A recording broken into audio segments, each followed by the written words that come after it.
Okay, I apologize in advance for this probably very ranty tangent I'm about to go off on, but hey, you clicked on the video, which either means you're one of the like 5 people that actually watch my super inconsistent streams, or I managed to make the title and or thumbnail clickbaity enough to catch your attention. Either way, you're here now, so I might as well talk to you about the issue with Honkai Star Rail that I don't see many people talking about.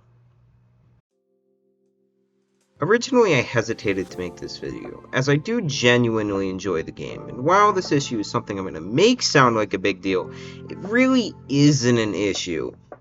Yet.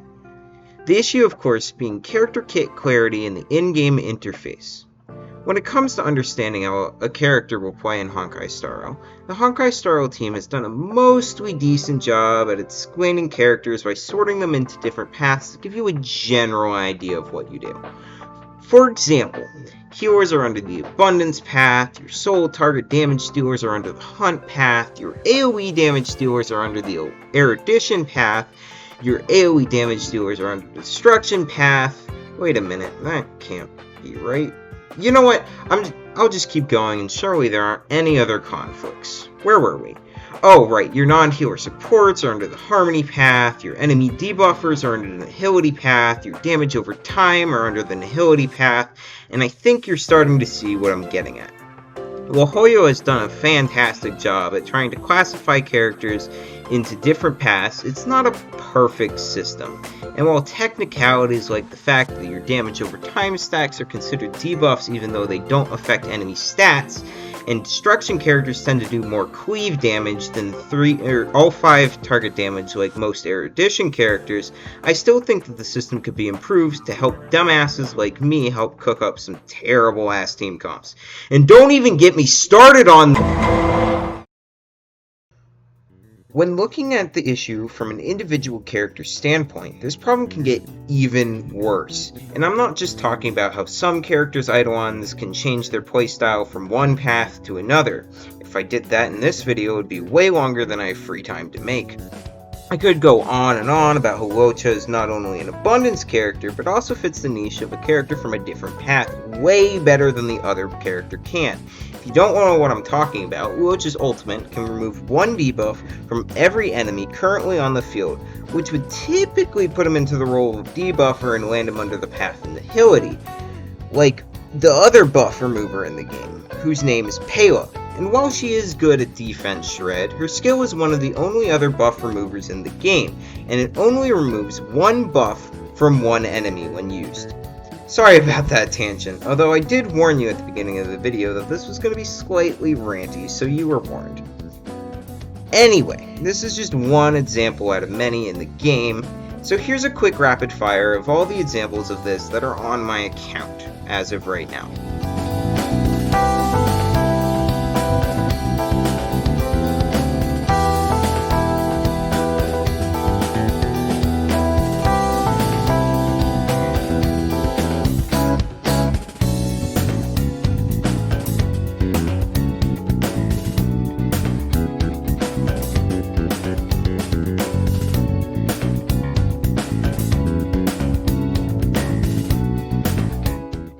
And this is just the beginning.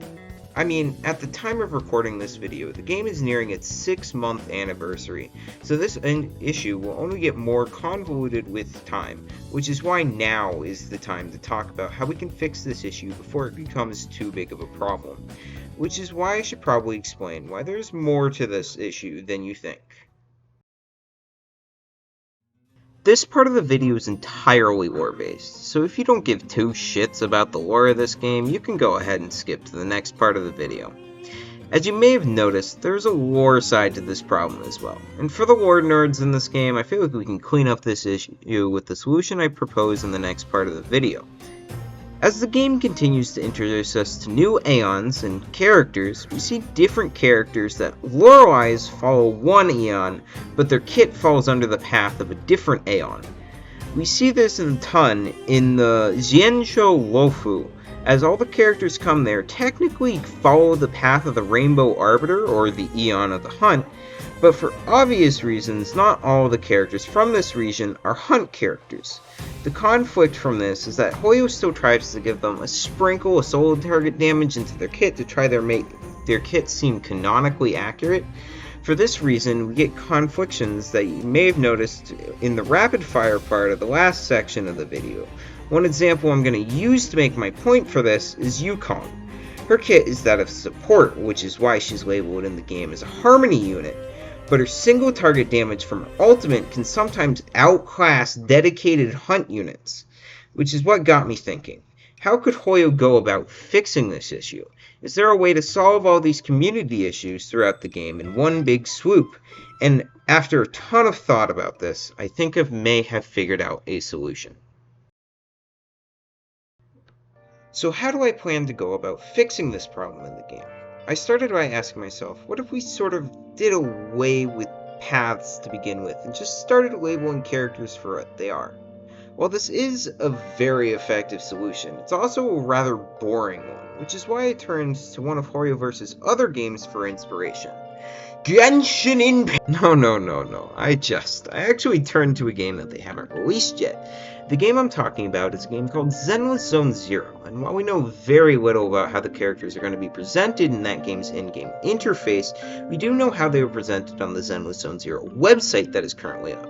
On that website, you can see the character's bio, as well as the faction of that game's universe they are currently a part of.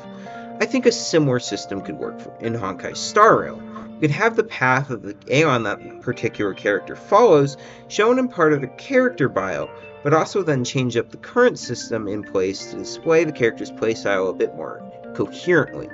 For example, where we currently see a character's path and element displayed, we could have a few more symbols either up on that bar that currently displays a character path, or the ability description themselves. For example, we could add symbols in different damage types, such as multi-target or a 5-target damaging ability, cleave damage, what most destruction characters currently have, solo target damage, what most hunt characters currently have, as well as all non-enhanced basic attacks as of recording, and damage over time abilities, what most nihility damaging characters have. It is worth mentioning that we already have a little bit of this in the game. Each ability description provides some basic descriptions as telling us if a move is a single target damage move, an AoE damage move, or an enhancement ability. And while this does help a little, it only covers one description of that ability, instead of covering all of the descriptions of that ability. Not all the uses. Example being Luoja again. His ult tells you it's an AoE move, but doesn't really clue you in that it debuffs unless you read the full description of the ability. This would help players that are unfamiliar with the character's kit when they obtain said character get a much faster grip on the playstyle and niche of each character. As an added bonus, we could also throw in a skill point classification on the top bar to explain if a character is skill point heavy, skill point light, skill point neutral, or skill point gaining. This would help newer players make smarter / more skill efficient team comps. I want to hear your thoughts on this issue. I know I'm not perfect, so the solution could possibly lead to other issues down the line, and I want to know if you guys have any ideas that would serve as a solution to this problem. I know my channel is very small right now, so this probably won't reach that many people, but if you think that this also is an issue that could snowball in the future, I would like to hear your opinions in the comments, and no, I'm not going crazy. If you do end up liking the video, please hit the like button, as it does help motivating me make more videos like this one, and if you really enjoyed my shitty take on an issue in a video game, feel free to subscribe, and maybe I'll find more small issues to make another 8 to 10 minute video on in the future. As always, I hope you enjoyed the video, and I'll catch you all in the next one.